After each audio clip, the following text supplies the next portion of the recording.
Hello అండి. ఆంధ్రప్రదేశ్‌లో రాజకీయాల్ని జగన్మోహన్ రెడ్డి గారికి ముందు, జగన్మోహన్ రెడ్డి గారు వచ్చిన తర్వాత అని చెప్పుకుంటే బావుంటుందండి. ఎందుకనంటే, జగన్మోహన్ రెడ్డి గారికి తాను ముఖ్యమంత్రి కావాలి అని ఆశ కలగక ముందు రాజకీయాలు ఎలా ఉండేయంటే, రాజకీయ పార్టీలు సమఉజ్జీలుగా ఉండి, ఒకళ్ళకొకళ్ళు ఆరోపణలు చేసుకోవడం, ప్రత్యారోపణలు చేసుకోవడం, ఆ ఆరోపణలకు వివరణలు ఇచ్చటం, ప్రజల దగ్గరికి వెళ్లి వాళ్ళ పథకాలు, వాళ్ళ పాలసీలు చెప్పడం, ఇతర రాజకీయ పార్టీల మీద రాజకీయ విమర్శలు చేయడం, ఇవన్నీ పరిపాటిగా ఉండేయి. ఎలక్షన్ లో ఒక పార్టీ గెలిచి ప్రభుత్వాన్ని ఏర్పరిచినా గానీ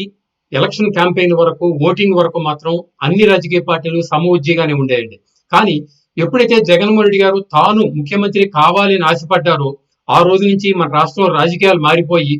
కేవలం జగన్మోహన్ రెడ్డి గారు ఎవరైతే ప్రత్యర్థి పార్టీలు తన మీద పోటీ చేయాలని అనుకుంటారో వాళ్ళు మాత్రమే చేయాలి. ఏ ఏ పార్టీలు పొత్తు పెట్టుకోవాలనుకుంటారో వాళ్ళు వైఎస్ఆర్ కాంగ్రెస్ పార్టీ వాళ్ళు అనుకున్నప్పుడు మాత్రమే పొత్తు పెట్టుకోవాలి. అదేవిధంగా వైఎస్ఆర్ కాంగ్రెస్ పార్టీ వాళ్ళు తమ రాజకీయ ప్రత్యర్థుల పైన తమకు చెందినటువంటి సోషల్ మీడియా, మెయిన్ స్ట్రీమ్ మీడియాలో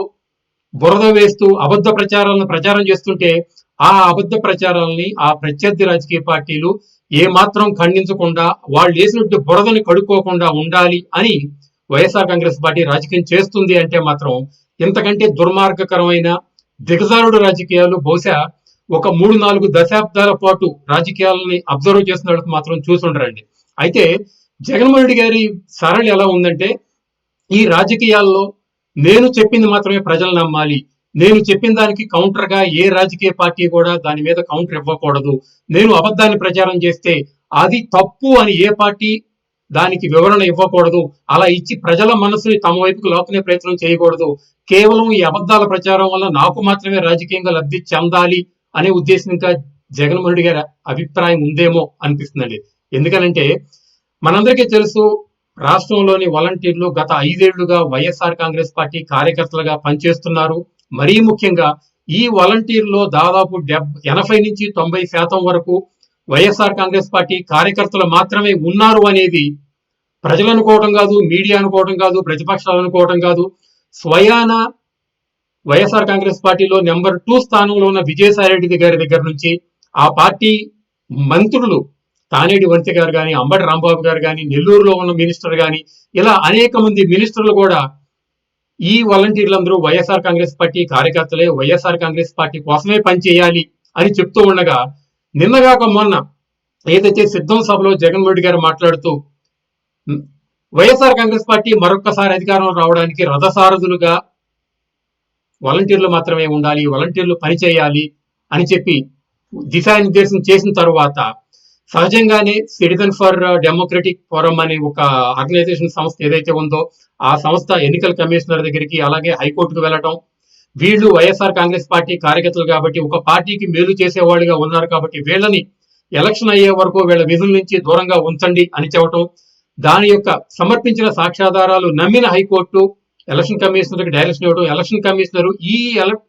వాలంటీర్లు ఎవరైతే ఉన్నారో వీళ్ళని ఎన్నికల విధుల నుంచి అలాగే ప్రభుత్వ కార్యకలాపాల నుంచి దూరంగా పెట్టడం జరిగిన తర్వాత ఏదైతే 1వ తారీఖు వృద్ధాప్య పెన్షన్ ప్రభుత్వం వెయ్యాలో దానికి డబ్బులు లేక దాదాపు 6,000 కోట్ల రూపాయల ఇండెంట్ రిజర్వ్ బ్యాంక్ దగ్గర పెట్టిన గవర్నమెంట్ 2 రోజుల క్రితమే తమ సాక్షి పేపర్లో ఈ నెల వృద్ధాప్య పెన్షన్ 3వ తారీఖు నుంచి మొదలవుతుంది అని చెప్పిన నేపథ్యంలో దీని నుంచి ఎలా ఎన్నికల లబ్ధి పొందాలని ఆలోచించినటువంటి వైఎస్ఆర్ కాంగ్రెస్ పార్టీలో సజ్జల రామకృష్ణారెడ్డి, విజయసాయిరెడ్డి, జగన్మోహన్ రెడ్డిలు ఒక పథకాన్ని రచించి తిరిగి దీన్ని చంద్రబాబు నాయుడు గారి మీద, పవన్ కళ్యాణ్ గారి మీద వేసి ప్రజల్లో మరీ ముఖ్యంగా ఎవరైతే ఈ వృద్ధాప్య పెన్షన్ తీసుకుంటున్నారో, వికలాంగుల పెన్షన్ తీసుకుంటున్నారో వీళ్లలో ప్రతిపక్షాల పైన వ్యతిరేక భావం వచ్చే విధంగా ప్రచారం చేస్తూ కొన్ని వీడియో బయటలు వేసి చివరికి ముఖ్యమంత్రి గారు కూడా బహిరంగ సభలో చంద్రబాబు నాయుడు, పవన్ కళ్యాణ్ చేసినటువంటి దుర్మార్గమైన కుట్ర వల్లనే 1వ తారీఖు మేము పెన్షన్లు ఇవ్వలేకపోతున్నాము అని చెప్పి ఆ వృద్ధాప్య పెన్షన్లు పుచ్చుకునే వాళ్ళలోనూ అలాగే వికలాంగ పెన్షన్లు తీసుకునే వాళ్ళలోనూ ప్రతిపక్షాల మీద ఏహే భావం కలిగేటట్టు వాళ్ళ మీద వ్యతిరేక భావం కలిగేట్టు చేసి ఈ ఎన్నికల్లో ఓట్లు వైఎస్ఆర్ కాంగ్రెస్ పార్టీకి వచ్చే విధంగా అనేక రకాలుగా తమ సోషల్ మీడియాలోను, తమ ఎనలిస్టుల చేత, తమ మెయిన్ స్ట్రీమ్ మీడియాలోను రాజకీయ నాయకులు ప్రతిసారి అలాగే వాలంటీర్లు కూడా ఆడియో మెసేజ్లు ప్రతి లబ్ధిదారుడికి పంపిస్తున్న సందర్భంలో ప్రతిపక్ష నాయకులుగా సమాధానం చెప్పుకుని తాము తప్పు చేయలేదు అని ప్రజలకు చెప్పే విధంగా SMS మెసేజ్ ఏదైతే చంద్రబాబు నాయుడు గారు ఈ వృద్ధాప్య పెన్షన్లు ఆగడానికి సరైన సమయంలో రాకపోవడానికి మాకు సంబంధం లేదు. ఏదైతే వైఎస్ఆర్ కాంగ్రెస్ పార్టీ నాయకులు చేసిన దుర్మార్గం వల్ల ఈ పెన్షన్లు లేట్ అవుతున్నాయి అని చెప్పి ఆయన మెసేజ్ పెట్టడం, ఈ మెసేజ్ తప్పన్నట్టు వైఎస్ఆర్ కాంగ్రెస్ పార్టీ నాయకులు ఈ రోజున చంద్రబాబు నాయుడు గారు ఈ విధంగా మేము ఆయన మీద వేసినట్టు బురద కడుక్కోకూడదు, ఇలా కడుక్కుంటే కనుక ఇది ఎలక్షన్ కోడ్ కిందకు వస్తుంది కాబట్టి దుర్మార్గకరమైన చర్య. ఇలా చంద్రబాబు నాయుడు గారు మేము వేసిన బురదను కడుక్కోకుండా ఎలక్షన్ కమిషన్ ఆదేశం ఇవ్వాలని చెప్తున్నారంటే ఇంతకంటే దిగజారుడు రాజకీయం, ఇంతకంటే బురద రాజకీయం మరొకటి ఉంటుందా అని ప్రతి సామాన్యుడు ఆలోచించి ఇలా దిగజారుడు రాజకీయం, బురద రాజకీయం చేసిన పార్టీలని కట్టుదిట్టం చేయకపోతే గనక ప్రజాస్వామ్య మనుగడకే ప్రమాదం అని గుర్తుపెట్టుకోవాలండి.